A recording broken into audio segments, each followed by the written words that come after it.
Hola, ¿qué tal? Buenas tardes a todos. Mi nombre es Ivonne Márquez Barragán. Soy profesora de tiempo completo de la Universidad de las Américas Puebla. También soy coordinadora del Centro de Escritura. Y pues me da mucho gusto recibirlos y sobre todo en esta ocasión que tenemos a pues una invitada, yo creo que de lujo, que es Patricia Rosas Lopategui.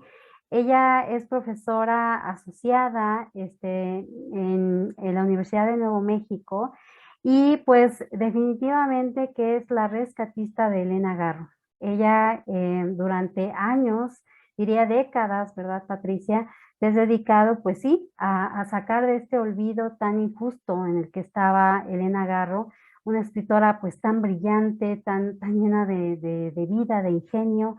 Entonces, bueno, por situaciones políticas que ella desafortunadamente vivió, además ustedes saben seguramente que fue esposa de Octavio Paz, premio Nobel, ¿no? Y siempre pues estaba a la sombra, digamos, de esa manera, de esta gran figura, además un hombre, pues bueno, hecho a su tiempo, ¿no? También em, con ciertos ánimos machistas, ¿no? Que impiden que Elena Garro pues se desarrolle creativamente, que saque, digamos, toda esta, pues sí, esta vena creativa que tanto, bueno, que aunque tuvo sus dificultades, pero nos dejó grandes cosas.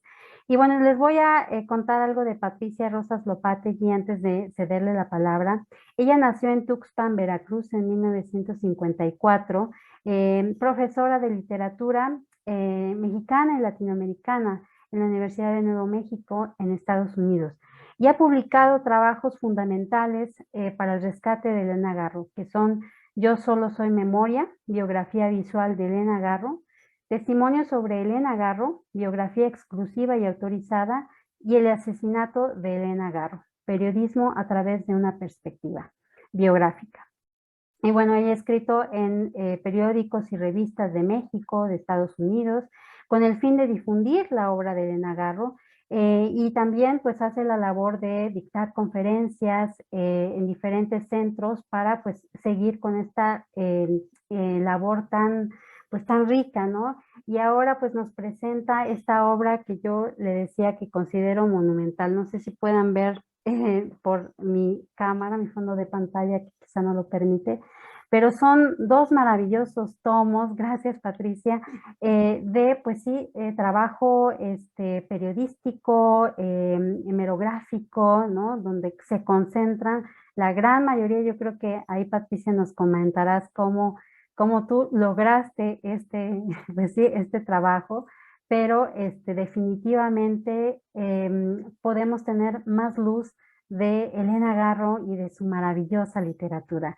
Patricia, muchísimas gracias por estar aquí y te cedo la palabra para que platiques con nuestros estudiantes sobre pues esta labor, ¿no? que has hecho. Gracias. Muchas gracias. Muy buenas tardes a todas y a todos ustedes. Les agradezco profundamente la invitación por tenerme en estos momentos para hablarles de Elena Garro. A ustedes, a los estudiantes, a las estudiantes de la Universidad de las Américas en Puebla. Y especialmente mi agradecimiento para su profesora, para la doctora Ivonne Márquez y, claro, todo el equipo que participa en estos eventos que ustedes llevan a cabo. Pues miren, empezaré por decirles que Elena Garro, efectivamente, como lo acaba de mencionar Ivonne, es una de las escritoras más importantes de la literatura mexicana, hispanoamericana y de la literatura universal del siglo XX.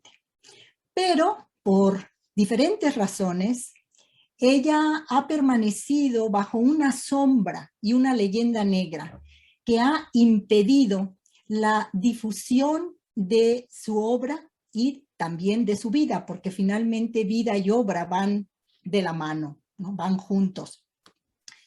Y yo he mencionado en varias ocasiones, en algunos de mis libros que he publicado en torno a Elena Garro, que en gran medida una de esas razones fue el 68, por supuesto, ¿no? La masacre de Tlatelolco, que fue un gran parteaguas, no solo en la vida de Elena Garro, sino en general en la vida de México.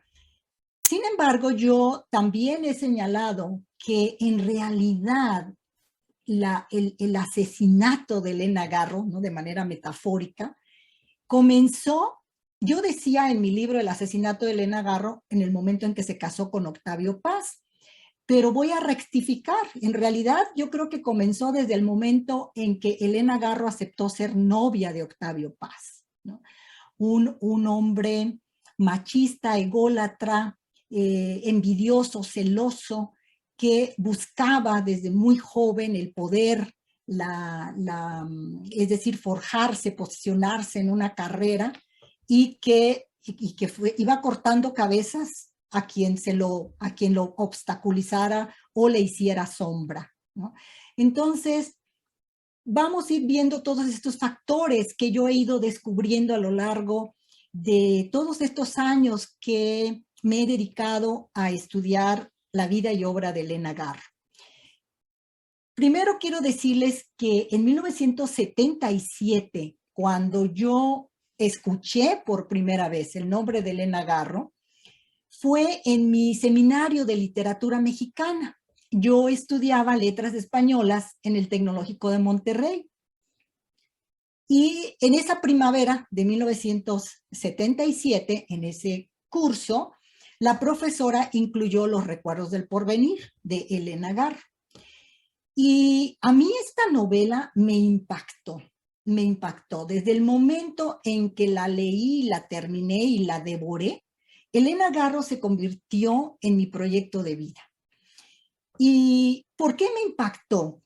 Por dos razones fundamentales. Una, porque era una escritora tan diferente a todos los otros autores, tanto escritoras como escritores que estábamos leyendo, que yo estaba leyendo como estudiante de literatura. Era tan distinta, era mucho más aguda, más desacralizadora, ¿no? Una escritora que deconstruía de una manera muy punzante, crítica, como un escalpelo con su pluma, que deconstruía la historia oficial de la Revolución Mexicana y de la Guerra Cristera, ¿no? Es decir, el aparente triunfo de la Revolución Mexicana. Más bien ella cuestionaba ese triunfo. Bueno, cuando ustedes lean Los recuerdos del porvenir, si es que no la han leído, se darán cuenta de lo que menciono. Entonces, eso fue lo primero que me impactó. Luego, el lenguaje. Un lenguaje tan diferente, tan inusual, con unas metáforas tan insólitas, tan particulares, ¿no? Un lenguaje tan maravillosamente poético, que bueno, yo me quedé encantada, fascinada con Elena Garro. Pero en ese momento, miren, nosotros leímos la novela en copias fotostáticas porque no circulaba. Los recuerdos del porvenir estaba agotado. Yo, claro, en 1977 yo no tenía ni la más remota idea quién era Elena Garro, dónde estaba, qué había pasado con ella, nada, no sabía absolutamente nada. Y los pocos datos que circulaban y que yo empecé a investigar a raíz de esa lectura, pues eran mínimos. Yo no sabía que Elena Garro estaba en esos momentos, en 1977, pasando los peores años del exilio en España, muriéndose de hambre y de frío al lado de su hija Elena Paz. Esto, claro, lo vine a descubrir después.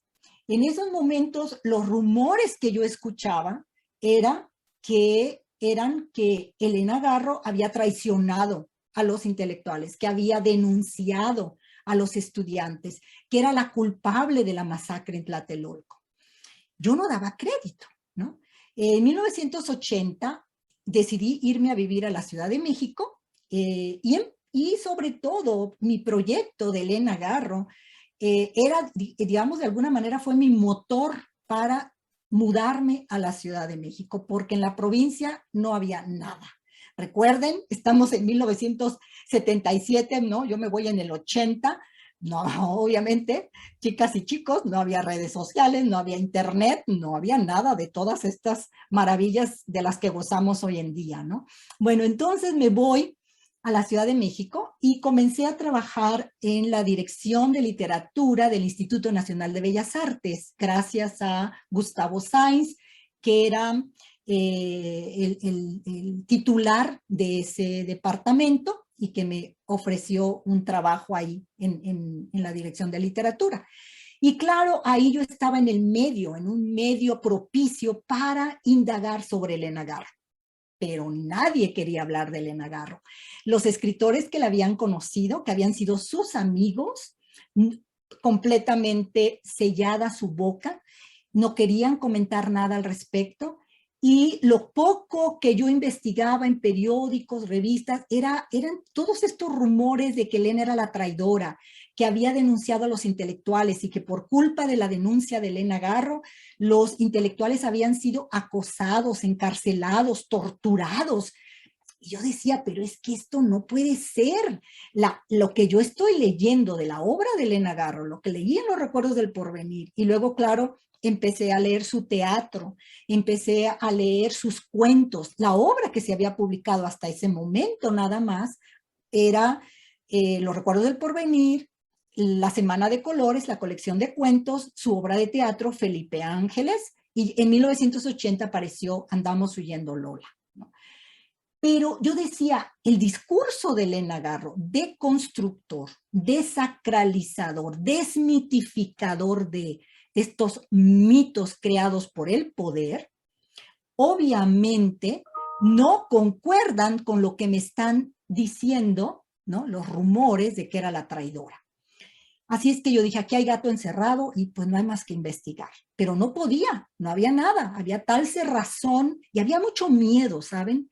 Había mucho miedo. Recuerden que estamos en la época, en la dictadura del PRI. Ustedes están muy jovencitos, jovencitas, obviamente no vivieron esa época de una cerrazón absoluta en donde toda la prensa escrita, radio y televisión estaba completamente dominada, controlada por el Estado, por el gobierno, había mucha censura y había mucho miedo, ¿no? Obviamente después de la matanza de Tlatelolco.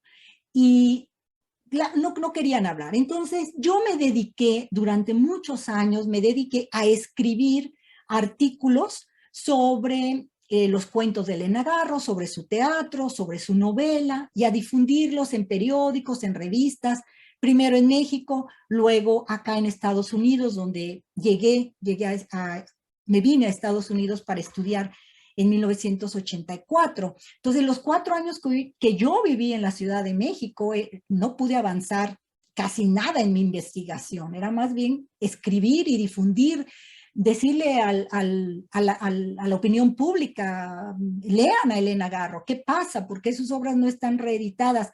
No se conseguían. Todo lo que íbamos leyendo, lo íbamos leyendo en fotocopias.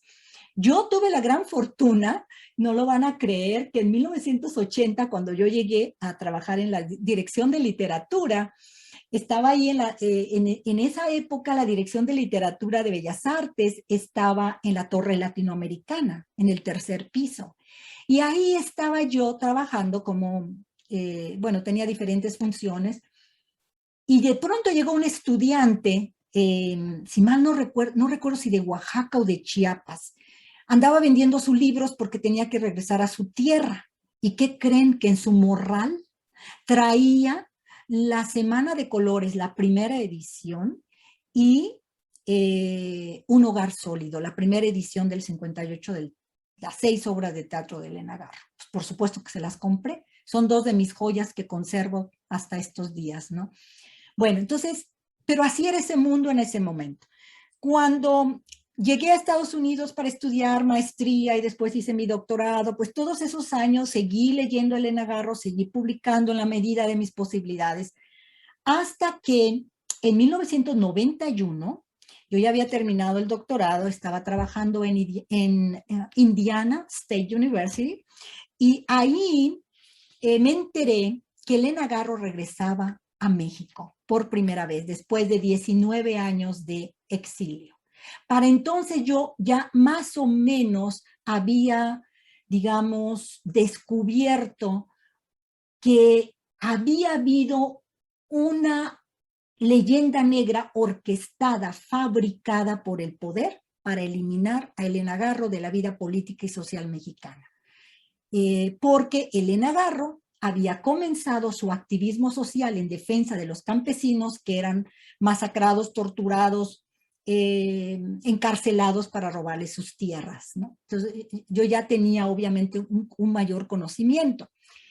Viajé a Monterrey, conocí a Elena Garro, ahí fue la primera vez que la vi en persona, la entrevisté, y 6 años después, en 1997, le hicieron un homenaje en Cuernavaca, al cual asistí, en el cual participé, y ahí fue donde me acerqué por segunda vez a Elena Garro y a su hija Elena Paz. Comenzó una relación más íntima, vamos a decirlo. Me convertí en su agente literaria y en su biógrafa a finales del 97. Y ahí comenzó ya, puedo decir, mi proyecto de una manera más concreta, ¿no?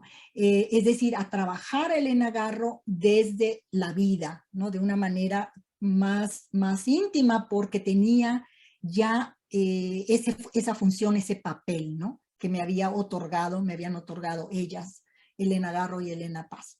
Bueno, en 1999 publiqué mi primer libro que mencionó Ivonne, Yo solo soy memoria.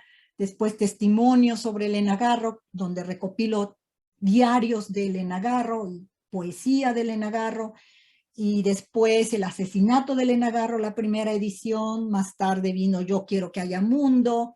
Y más adelante la segunda edición del asesinato de Elena Garro, que tiene 1090 páginas, en donde rescato el periodismo de Elena y de alguna manera ahí me aboco a presentar ante la opinión pública cómo el gobierno orquestó esta leyenda negra en contra de Elena Garro para eliminarla, ¿no?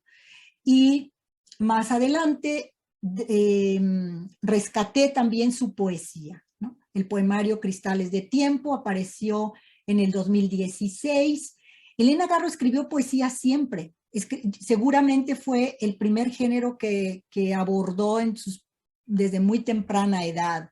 Y sus poemas de adulta, de madurez, pues habían quedado completamente encerrados en el baúl porque Octavio Paz le prohibió que publicara sus poemas, porque se lo dijo, ese es mi terreno. Bueno, esto me lo comentó a mí Elena en una de nuestras entrevistas, ¿no?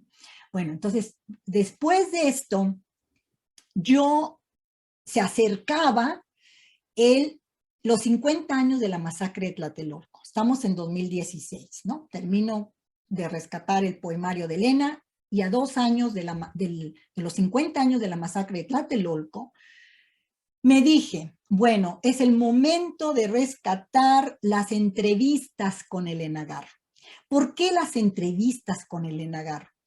Miren, en 1980, cuando yo estaba en la Ciudad de México tratando de investigar quién era Elena Garro, por qué se le odiaba, por qué había una leyenda negra en contra de ella, por qué todos la acusaban de la soplona, la culpable de la masacre, etcétera.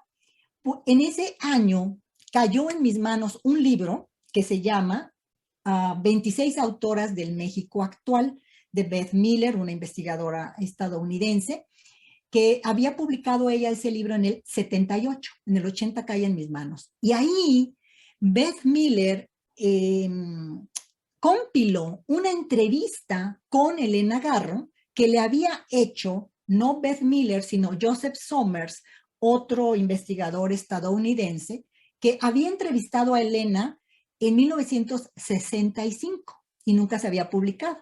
Entonces, veo esa entrevista, la leo, bueno, quiero que sepan que yo en aquella época, esa entrevista yo me la sabía de memoria, porque la leí 20,000 veces. Fue para mí tan reveladora y y dije, es que las entrevistas nos permiten acercarnos a cualquier persona. Puede ser desde tu abuelita, tu papá, tu mamá, tu novio, tu hermano, hasta una escritora, un escritor, un creador, quien sea. La entrevista te acerca a una persona de una manera más íntima, ¿no? Y si es una, vamos a decir, si esta persona es entrevistada por diferentes personas, obviamente vas a tener, cuando lees todas esas entrevistas, vas a tener un conocimiento más amplio, profundo y al mismo tiempo íntimo de esa persona. Elena Garro es un rompecabezas, como dijo Ivonne al principio de este evento. Una persona obviamente compleja, polifacética, trascendental dentro de nuestro mundo cultural. Es un rompecabezas. Elena es un rompecabezas. Entonces, cada entrevista, yo así lo veo, ¿no? Cada entrevista es una pieza. Y cuando arman esas piezas y las acomodan y forman el rompecabezas, realmente ustedes están ante, en este caso, Elena Garro, de cuerpo entero. Y por eso este proyecto de diálogos con Elena Garro, que son 2 volúmenes, este es el volumen 1, el volumen 2 lo tengo aquí atrás. Aquí, como dijo Ivonne, aquí está Elena Garro de cuerpo entera. Es una biografía, es la historia, es la vida de Elena Garro a través de ella misma, a través de su palabra, porque ella es la que responde, ella es la que habla. El entrevistador, la entrevistadora lanza las preguntas y Elena las lleva a donde ella quiera, ¿no? Y finalmente ustedes ahí van a descubrir quién fue Elena Garro, qué pasó con ella desde su infancia, su enamoramiento con Octavio Paz, su boda, todo lo que viene cada década de manera consecutiva, de tal manera que ustedes cuando terminan los 2 volúmenes, créanme, que tienen un conocimiento bastante profundo de quién es esta extraordinaria creadora mexicana. Y, ok, entonces no vayan a creer ustedes que yo en 1 año y medio, 2 años, recopilé todas las entrevistas con Elena Garro. Por supuesto que no. Las entrevistas yo las fui guardando en mi archivero desde esa primera entrevista que leí de Joseph Somers de 1980, porque recuerden, yo a partir de 1977 comencé a buscar a Elena. Y entrevista que caía en mis manos, entrevista que guardaba en un archivo especial, porque yo en ese momento sabía que yo iba a hacer este proyecto, pero no lo podía hacer en ese momento, todavía, ¿no? Pues no sabía, primero había que hacer otro tipo de trabajo de investigación, ¿no? Para llegar a este último, al que he llegado hasta este momento. Y bueno, entonces, yo quería que este proyecto saliera en el 2018, en el marco del 50 aniversario de la masacre de Tlatelolco. Pero no fue posible, porque nadie me lo quiso publicar. No encontré editor, nadie le quiso entrar al proyecto, hasta que me encontré a la editorial Gedisa, que estoy profundamente agradecida con esta editorial, que lo publicó y que además hizo una edición bellísima en 2 volúmenes con un magnífico papel. Las imágenes están a color, en fin. Bueno, espero que ustedes un día tengan en sus manos estos 2 volúmenes. Vale la pena porque ahí está Elena Garro. Y para concluir un poco y que ustedes puedan participar y hacer preguntas y comentarios, porque de eso se trata también, de escucharlos a ustedes, cuáles son sus inquietudes, qué quieren saber de manera concreta. Me encantaría que abriéramos un diálogo.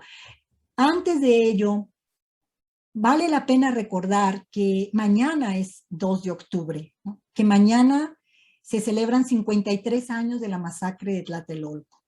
¿Y por qué? Porque para mí este proyecto nació por lo que ya les comenté, ¿no? Porque la entrevista tiene una función para mí, desde mi punto de vista, muy importante para el conocimiento de un creador, de una creadora, en este caso Elena Garro. Pero también les voy a ser muy honesta. En realidad, uno de mis principales motores para este proyecto fue el 68. El 68, porque el 68 es un tema del que no podemos dejar de hablar. La leyenda negra sigue vigente, sigue cubriendo a Elena Garro, la sigue humillando, desacreditando.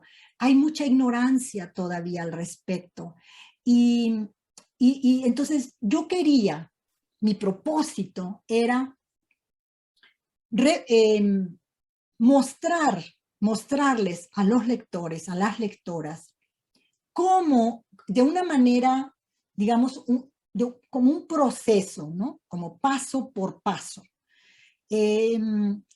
O sea, el volumen 1 comienza con un estudio introductorio en donde yo hago un resumen de la vida y obra de Elena Garro, y luego cada capítulo, vamos a decir, es una década, ¿no?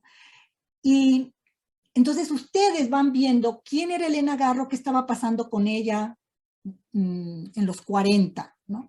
Luego en los 50, y luego llega el 68. O sea, ¿por qué al gobierno le molestaba Elena Garro? ¿Por qué había que eliminar a Elena Garro de la esfera política y social mexicana? ¿Qué estaba haciendo ella?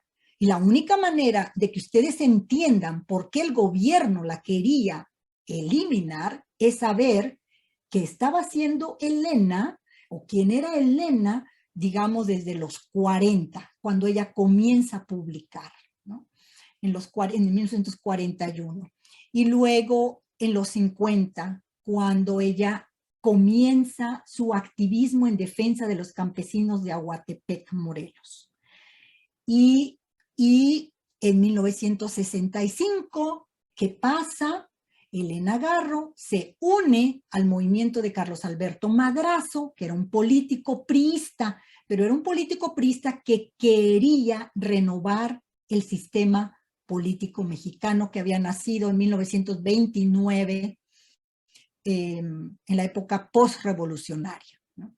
Entonces, Madrazo va a ser un político que va a buscar, como Elena Garro, justicia social, democracia, cambio en el sistema.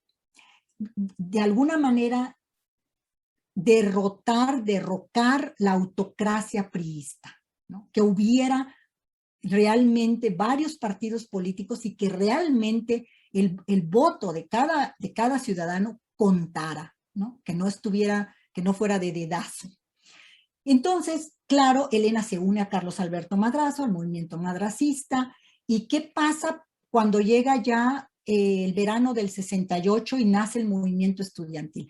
Entonces, todo esto es muy importante que ustedes vayan leyendo cómo se fue dando esta evolución en la vida y en la obra de Elena Garro, para entender lo que va a suceder o lo que sucedió el 2 de octubre de 1968 y lo que vino después del 2 de octubre. Entonces, yo quería, mi propósito era mostrar también las evidencias. Y aquí, en el volumen número 1, ustedes van a poder ver los artículos periodísticos. Ahí está, yo transcribí todos los artículos periodísticos de los 5 periódicos más importantes de la Ciudad de México. ¿Qué estaba diciendo la prensa?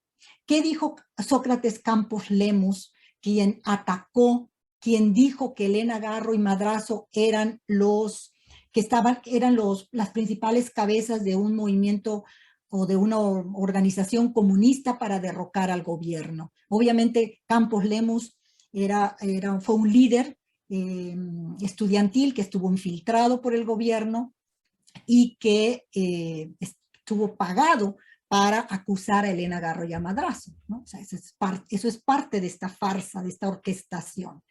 Y luego, Elena Garro, cuando la acusan a ella se defiende y sus declaraciones también están ahí, transcritas en 5 de los periódicos más importantes, pero no solamente transcritas por mí, sino también que las tienen en imágenes, ¿no? Las imágenes y las fuentes, hay un archivo ahí hemerográfico.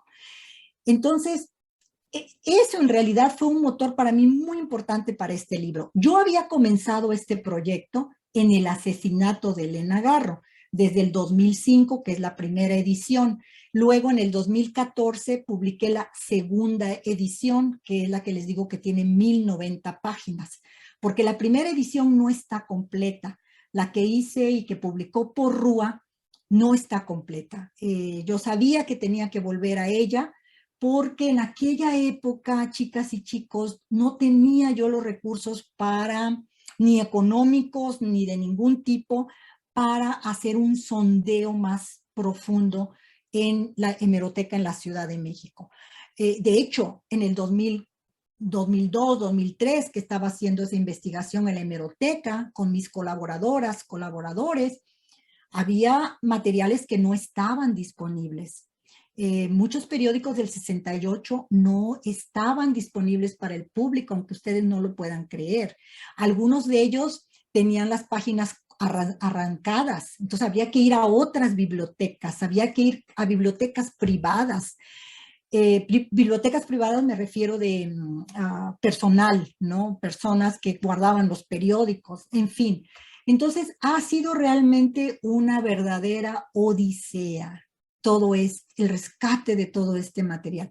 Pero ahí está, ya lo tienen ahora en Diálogos con Elena Garro. Y el volumen 2, que está más gordito, es un volumen hermoso también, porque ahí ustedes van a ver qué sucedió cuando Elena Garro regresó a México, después de 20 años de exilio, de ostracismo. En 1993 regresó para quedarse a vivir en Cuernavaca. Ahí vivió los últimos 5 años de su vida, que fue, por un lado, miren, por un lado, creo yo que fue muy positivo, porque si no, no tendríamos todo ese acervo de entrevistas que le hicieron.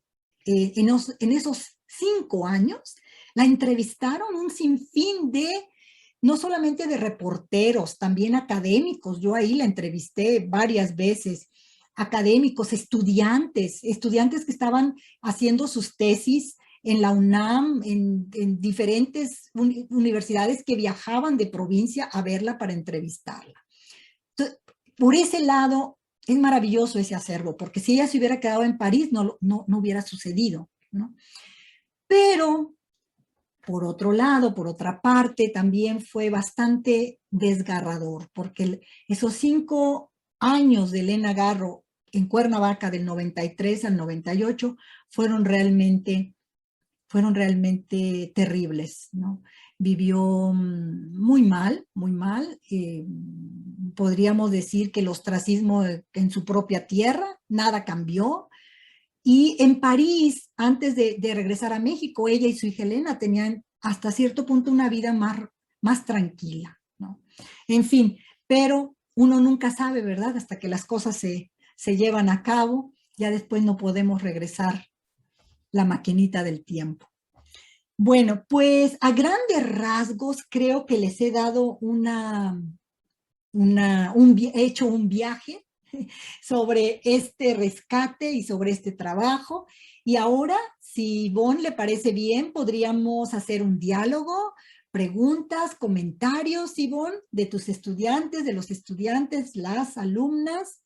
Claro que sí. Pues primero que nada quisiera yo decir que qué labor tan valiente, no solamente desde el ángulo de investigación, porque de verdad que la investigación es difícil y más cuando uno tiene que meterse, pues sí, a revisar periódicos, archivos. El trabajo hemerográfico de verdad que requiere temperamento pero también por la valentía de, pues sí, de hablar de esta figura de Elena Garro, de rescatarla del olvido y pues sí, también de meterte, ¿no? Con cuestiones políticas que sabemos cómo eran los gobiernos de antes, que no eran, no se la llevaban con juegos, ¿no? Era bastante difícil. Entonces, bueno, es una valentía por ambos frentes.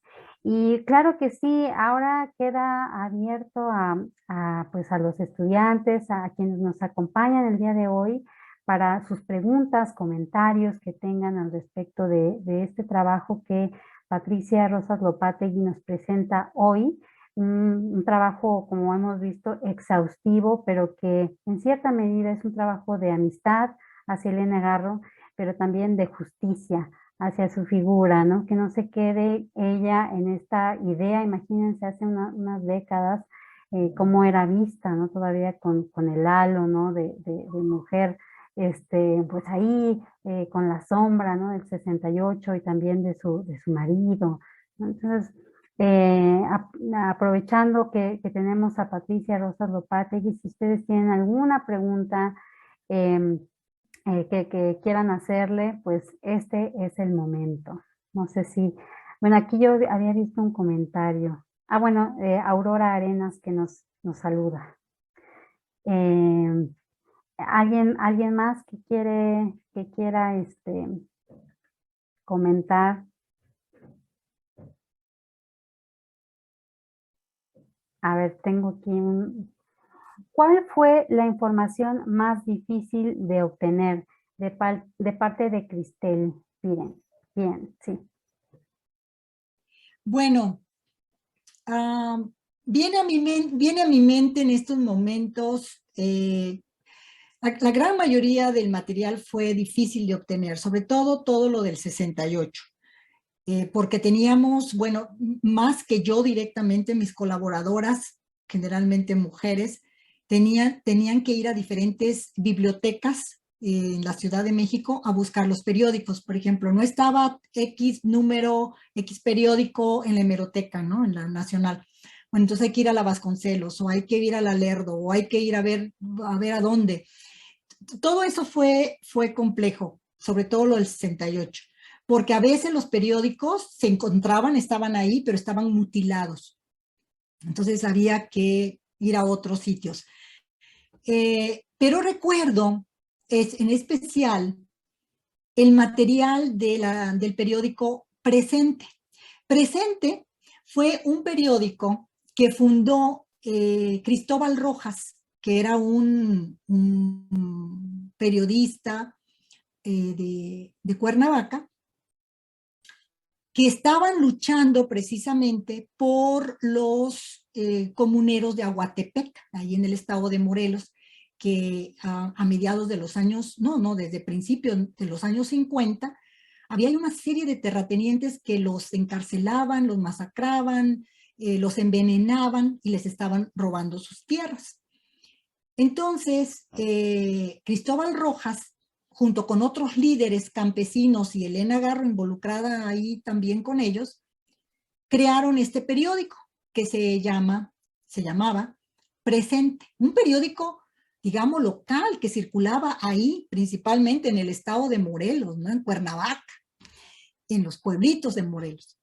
Y en ese periódico Elena Garro publicó varios artículos muy importantes para, digamos, como una pieza de ese rompecabezas, ¿no? Y, y ese periódico, la colección no estaba completa en la hemeroteca, en la Nacional, en ninguna parte en la Ciudad de México. Y entonces ahí eso fue complejo, porque, ok, ¿cómo podemos encontrar esos periódicos? Y lo que se nos fue ocurriendo, claro, conversando con diferentes personas, fue quién en Cuernavaca, familiares de Cristóbal Rojas, que a lo mejor ellos tienen la colección de Presente. Cristóbal Rojas pues ya había fallecido.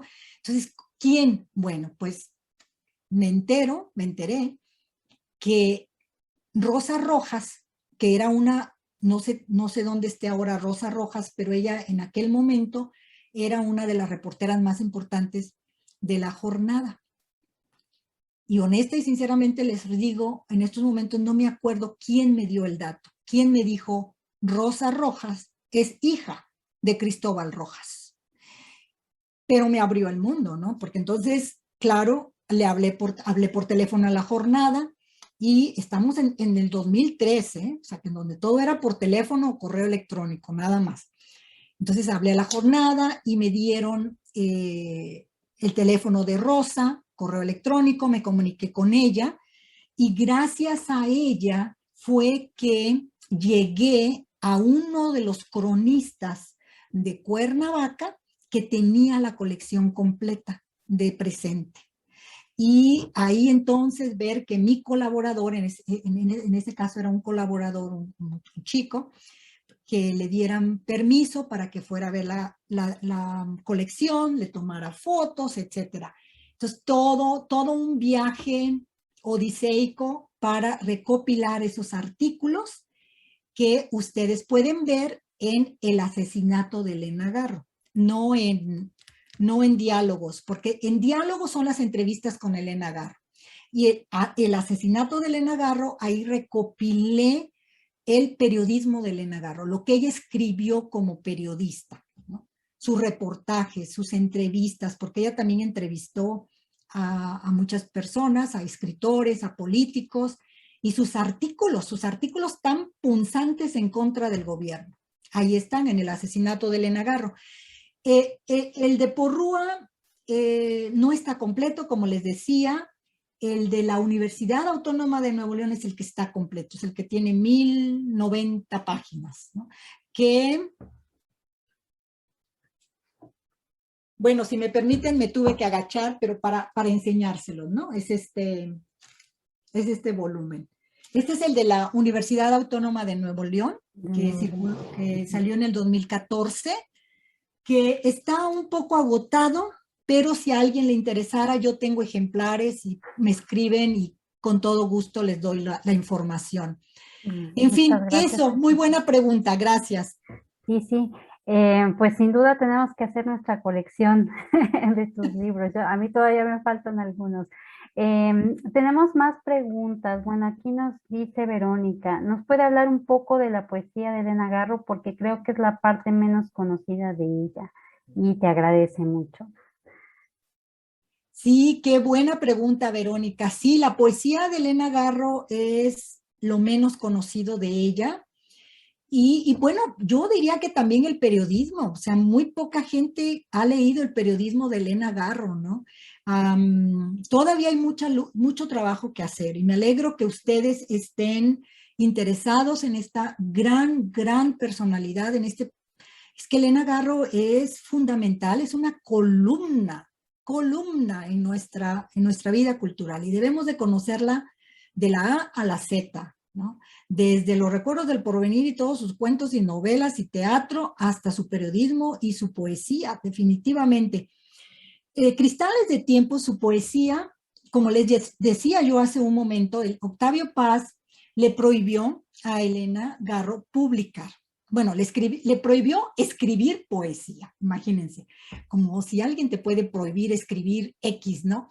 Bueno, le prohibió y por supuesto que nunca podía publicar poesía. Y Elena nunca publicó poesía, su poesía.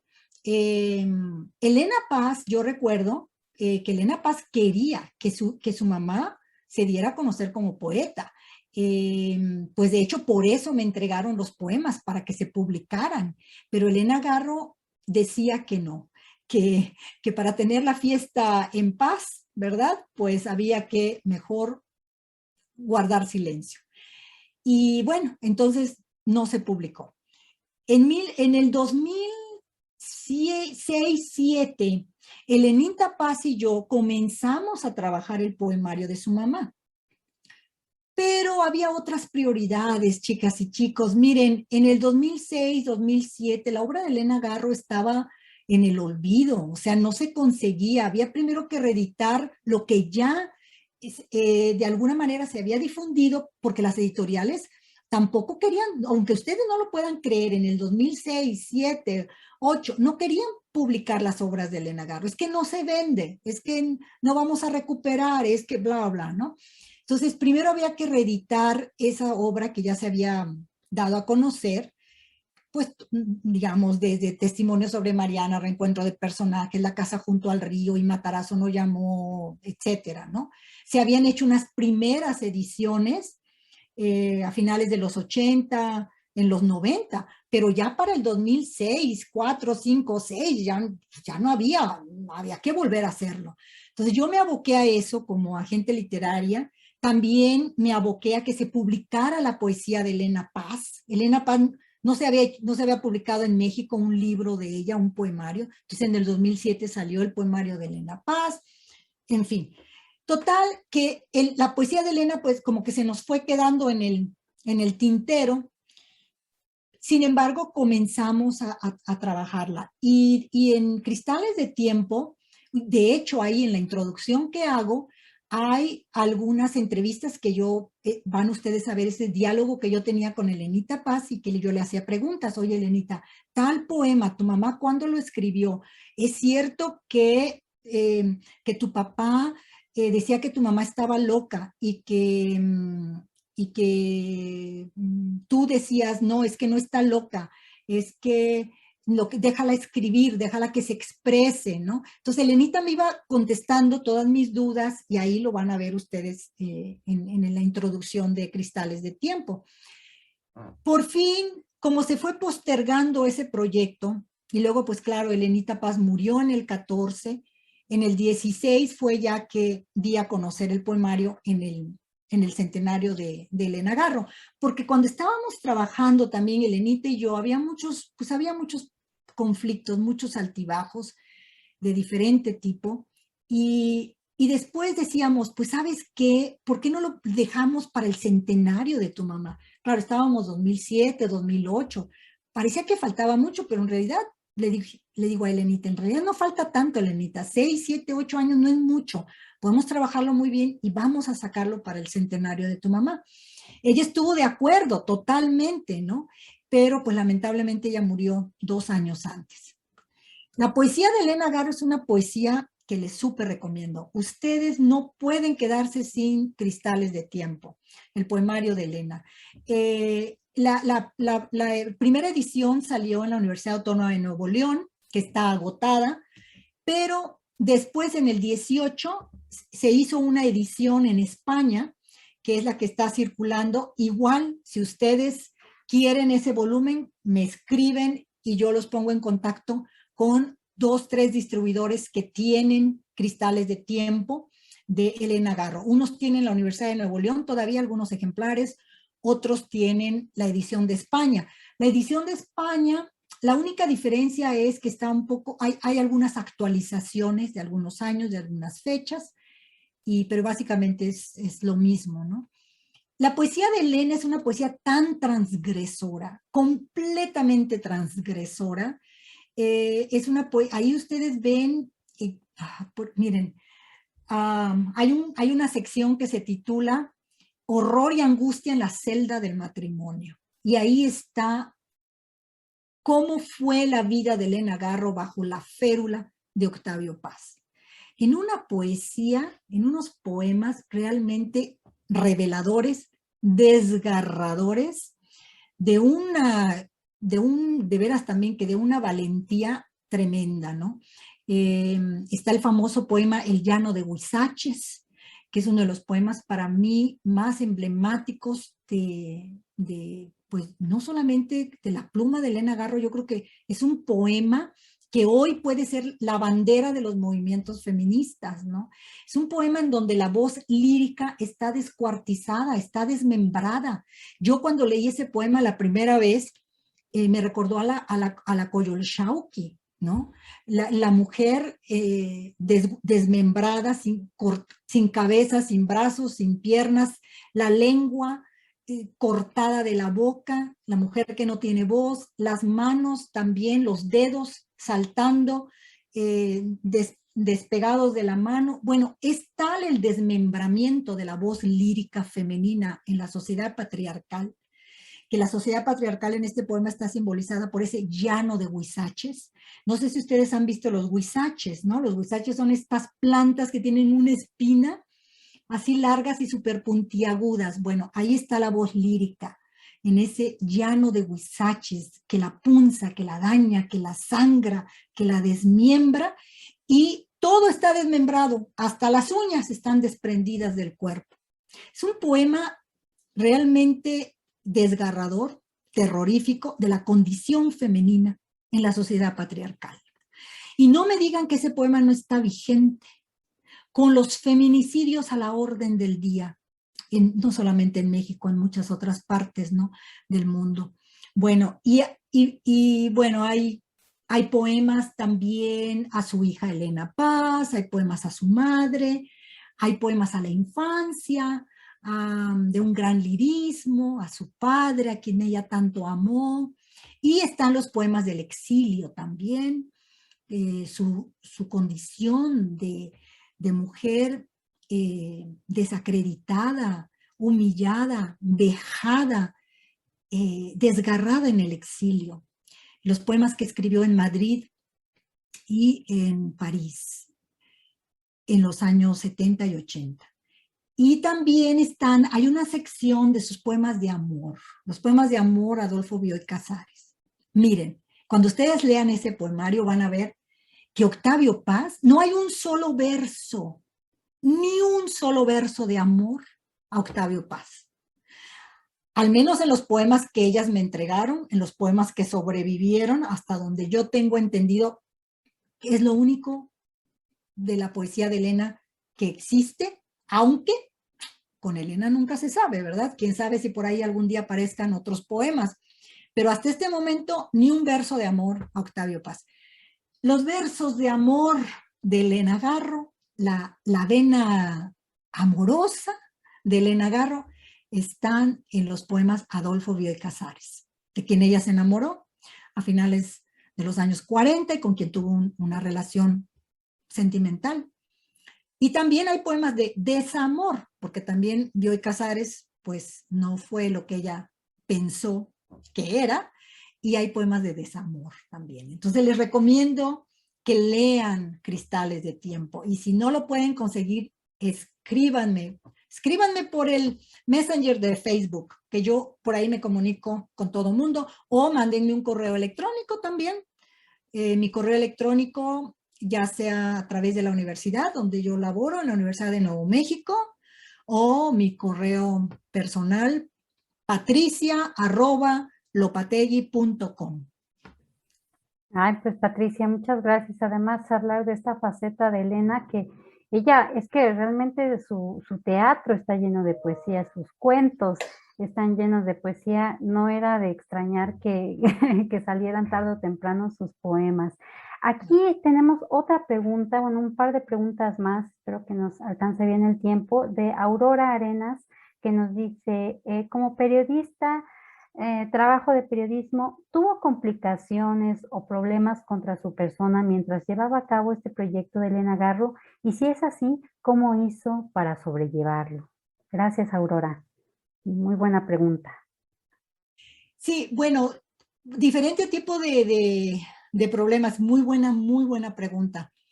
Pues mira, primero, cuando recopilé todo este material que tenía yo ya listo para el 2005, que fue la edición de Porrúa, bueno, nadie me quería publicar ese libro, absolutamente nadie. O sea, lo propuse no sé a cuántas editoriales, universidades, nadie. Hasta que la Universidad Autónoma del Estado de Morelos, por obvias razones, aceptaron publicarlo. Y como ellos tenían, tenían, digamos, un acuerdo con la editorial Porrúa, fue que se hizo esa coedición, ¿no? Y el libro salió. Pero el libro, la verdad, honesta y sinceramente, tuvo muy poca difusión. No hubo crítica, no hubo nada, fue así como un silenciamiento en torno de ese libro. Me entrevistaron, sí, claro, 2, 3 veces, pero fue un libro que en aquel momento pasó bastante desapercibido, ¿no? Obviamente porque yo, pues, contradecía toda digamos, la farsa orquestada por el poder. Y bueno, luego, a raíz sí, a raíz de esa publicación, pues hubo ataques incluso hasta de tipo personal, ¿no? Increíble. Recuerdo algunas que decían, bueno, Patricia Rosas Lopategui con este libro quiere, ah, decían que el título era muy amarillista, ¿no? El asesinato de Elena Garro, que si yo lo que quería era vender por vender o realmente era un trabajo académico, ¿no? Una especie de cuestionamiento ahí. Y después hubo otro tipo de ataques, um, de que yo no conocía la historia de México. Como yo pues he vivido muchos años acá en Estados Unidos, yo no sé nada de México, estoy totalmente fuera de contexto. Entonces hubo algunos ataques, ¿no? Hubo algunos ataques en la prensa, pero desde el punto de vista del gobierno, desde el punto de vista, digamos, de amenazas de instituciones o de gobierno, no, la verdad que no. En realidad los ataques y el descrédito y el acusarme de no conocer la historia de México, de no saber escribir español, también me decían que no sabía escribir español porque yo vivía en Estados Unidos, y, y que yo, bueno, y también me han atacado de que yo no he hecho trabajo en realidad de investigación, que yo veo a Elena Garro como una santa, ¿no? Y que yo le rindo pleitesía, yo estoy como que Elena Garro es mi santa, yo estoy en la iglesia rindiéndole todos los honores y que yo no soy seria en el trabajo académico y en el trabajo de investigación. Que bueno, es una manera de descalificar, ¿no? Mi trabajo. Entonces, sí ha habido, y de hecho, cuando me entrevistaban, no publicaban todo lo que yo decía. Eso sí lo recuerdo muy bien y yo me enojaba porque yo decía, bueno, ¿para qué me entrevistan? Si lo que yo realmente les estoy respondiendo no me lo publican, no lo publican, o sea, editaban las entrevistas, ¿no? Pero en el año pasado, cuando estuve presentando diálogos, poco a poco he ido viendo el cambio, ¿eh? Poco a poco he ido viendo el cambio desde el punto de vista de los intelectuales, sobre todo el grupo de Octavio Paz, ¿no? El grupo de Octavio Paz. Son los que me atacan. Y les voy a contar una anécdota que no había hecho pública, pero aquí se las voy a contar. En el 2020, cuando presenté Diálogos con Elena Garro, en la feria del Palacio de Minería, en la Feria Internacional del Palacio de Minería, ese día Milenio había publicado una entrevista que me habían hecho sobre los libros. Y ahí pues obviamente pues digo todo lo que siempre he dicho sobre Octavio Paz y su machismo y la manera en que ha obstaculizado a Elena Garro y toda la leyenda negra orquestada por el gobierno en contra de ella. Y al final de la presentación iba yo saliendo con otras personas del recinto y se me acercó una persona, no voy a decir nombres, pero se me acercó un académico al cual yo conocía desde la época en que trabajaba en Bellas Artes, un académico bastante conocido en México, y me empezó a gritar ahí, casi para empezar a bajar las escaleras del palacio, ¿no? De minería, donde se lleva a cabo la feria, y me empezó a gritar que yo era una exagerada, que cómo me atrevía a hablar así de Octavio Paz, que Elena Garro había recibido influencia de Octavio Paz para hacer lo que había sido, para escribir lo que había escrito. Además, porque también yo he dicho que que Elena Garro y Sor Juana son las dos figuras más importantes de la literatura mexicana. Es decir, porque muchos académicos han dicho que después de Sor Juana, Elena. Y yo digo, no, Elena y Sor Juana están a la par. Para mí. Puede ser que tú no estés de acuerdo conmigo, pero bueno, yo respeto tu opinión, respeta la mía, ¿no? Y este colega estaba realmente furioso, agrediéndome verbalmente, ahí gritándome, con una falta absoluta de respeto, ¿no? Yo creo que si diálogos con Elena Garro y todo lo que yo planteo lo hiciera un hombre, este colega no se atrevería a gritarle como le gritó.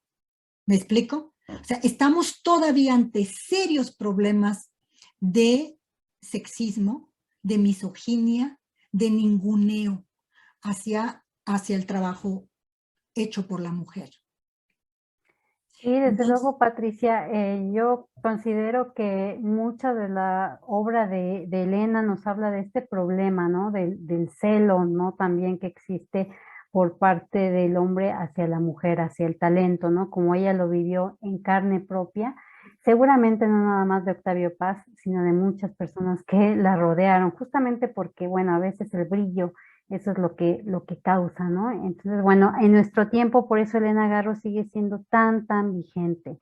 Aprovecho para una última pregunta de Emiliano Valtierra, que nos dice, ¿cuál fue su motivación para continuar con este proyecto y seguir llevándolo a cabo hoy en día? pues muy buena pregunta, Emiliano, excelente pregunta. Claro, mira, pues yo pienso que la vida es pasión. Cualquier persona tiene que tener una pasión, algo por qué vivir, ¿no? Independientemente de si eres madre, de si eres padre, de que tus hijos, de que tu madre, tu padre, tu hermano, tu hermana, eso es como algo biológico, fisiológico que hacemos porque estamos vivos. Pero hay algo más que eso por lo que debemos de vivir, que es una pasión, que es realmente un motor, que es tu propio proyecto, que es tu proyecto intelectual, que es lo que le da sentido a tu existencia. ¿Me explico? Sin obviamente minimizar el papel de madre, padre, esposo, esposa, hijo, etcétera. Esos otros roles, eso es otro rollo. Pero hay un rollo muy especial, que es muy particular, porque eso es tuyo, eso no te lo da, no te lo da en sí la biología, ¿no? No sé, te lo da algo, un intelecto muy particular. Entonces, si tú tienes una pasión, tú descubres lo que sea, puede ser en las ciencias, en la ingeniería, puede ser descubrir si el agua está contaminada o no, cómo podemos combatir, no sé, la destrucción del medio ambiente, lo que sea que te interese, ¿no? Cuando lo descubres, nada te para, ya nada te detiene, porque es realmente es tu motor. Y en el caso de Elena Garro, yo creo que yo he vivido en México, yo viví en México toda mi infancia, toda mi adolescencia, parte de mi juventud, bajo un sistema autocrático, bajo la falta de libertad y de justicia social, porque yo soy provinciana, ¿no? Yo crecí entre Tuxpan y Poza Rica. Entonces yo veía a los totonacas, a los indígenas de la zona de donde yo crecí. Yo veía las injusticias en contra de ellos. Yo veía todo eso que Elena Garro, de alguna manera, bueno, no de alguna manera, todo eso que Elena Garro estaba combatiendo, yo también lo había vivido. Y yo no he tenido la valentía que tuvo Elena Garro. Elena Garro sí fue realmente muy valiente, porque Elena se enfrentó contra todo el sistema, ¿no? Contra todo el sistema, ahí, presente. Elena iba a las cárceles, se les enfrentaba a los presidentes municipales de todos los pueblos, a todo lo ancho y largo de la República, y sacaba a los indígenas y se los llevaba a su casa. O sea, realmente una mujer fuera de serie, ¿eh? Yo no tengo ni tuve esa valentía.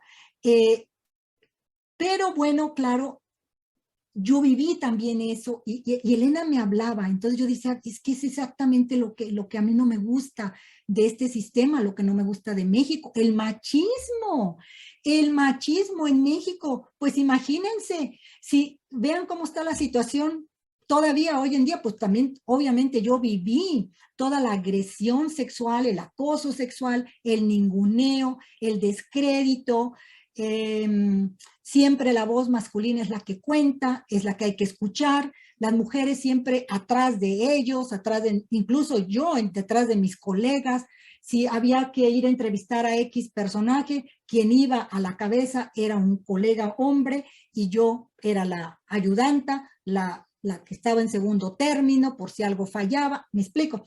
Entonces yo viví todo eso también. Y Elena me hablaba en su obra precisamente de ese machismo.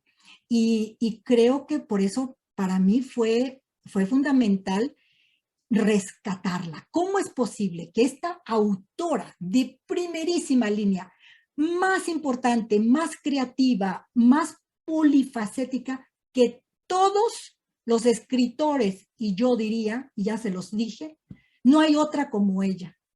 En todos los siglos que llevamos de la literatura hispanoamericana, y a veces hasta me atrevo a decir en lengua española, ¿no? Es una escritora realmente excepcional, no solamente por lo polifacético, vean todos los géneros que ella abordó, y en todos se distingue, en todos renovó. Y además de eso, una escritora de un valor para enfrentarse a un sistema, bajo una autocracia absoluta. Hoy estamos en otros tiempos, aunque vean que, pues, ¿cuál democracia? Bueno, no sé, tal cual justicia social, ¿no? En fin, todavía hay muchas cosas cuestionables. Sin embargo, no cabe duda que estamos en otros tiempos, eso no lo podemos negar. No vivimos ya bajo ese estado policíaco, chicas y chicos. El estado policíaco que vivió Elena Garro fue, bueno, seguramente ustedes han leído al respecto, ¿no? Pero yo creo que, espero que haya contestado tu pregunta, Emiliano. Ay, pues muy buenas preguntas que hicieron, les agradezco mucho, chicos, por pues su curiosidad y ojalá que pues esta charla también los anime a seguir leyendo a Elena Garro en sus otras facetas, no nada más la novela, que bueno, Los recuerdos del porvenir es una de las mejores novelas escritas en español, yo me atrevería a decir. Y bueno, también su periodismo, su poesía, que ya nos hablaba también Patricia, de toda la riqueza, ¿no? Y lo vigente que está el día de hoy. Entonces, pues con esto pues podemos ir cerrando esta charla. Patricia, pues no me resta más que decirte que te agradezco de corazón tu tiempo, tu disponibilidad y pues también que nos compartas estos conocimientos de tu propia experiencia con Elena Garro, pero también como profesional de la investigación, ¿no? De todos los retos que has tenido que enfrentar, desde clavarte en los archivos hasta también ver cómo te publican, ¿no? Quizá trabajos que podrían resultar un poco incómodos para ciertas personas, ¿no? Que requiere mucha valentía, mucha tenacidad. Pues ojalá también nos sirva a todas. Pienso también en el aspecto de las mujeres que nos abrimos paso, que no es sencillo en el mundo laboral. Entonces, pues Patricia, muchísimas gracias por esta charla. De verdad, quedamos encantados con tu visita. Muchas gracias, Ivonne. Muchas gracias a todas y a todos los que nos acompañaron. Para mí, realmente, créanme, es un verdadero honor, una distinción que ustedes me hacen. Y cuando quieran, volvemos a encontrarnos para hablar o de Elena Garro o de alguna otra escritora de esas pioneras nuestras que nos han abierto el camino, la brecha. Claro, Muchas porque además también tienes trabajos sobre Guadalupe Dueñas, Nahui Olin, igual figuras transgresoras en las letras mexicanas. Desde luego, tendremos que agendarlo. Muchas gracias, Patricia. gracias, Ivonne. Muchas gracias a todas y a todos.